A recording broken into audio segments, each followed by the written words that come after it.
तुम तो पूरे के पूरे डंकी हो, डंकी। अरे चुप रहो भगवान, मेरी माँ सुन लेगी। क्या है ये? क्यों तू मेरे लड़के को डंकी डंकी बोल रही है?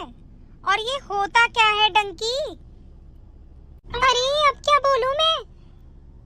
अरे अम्मा, डंकी का मतलब होता है बहुत बुद्धिमान। हाँ सही तो है, मेरा तो लड़का है डंकी।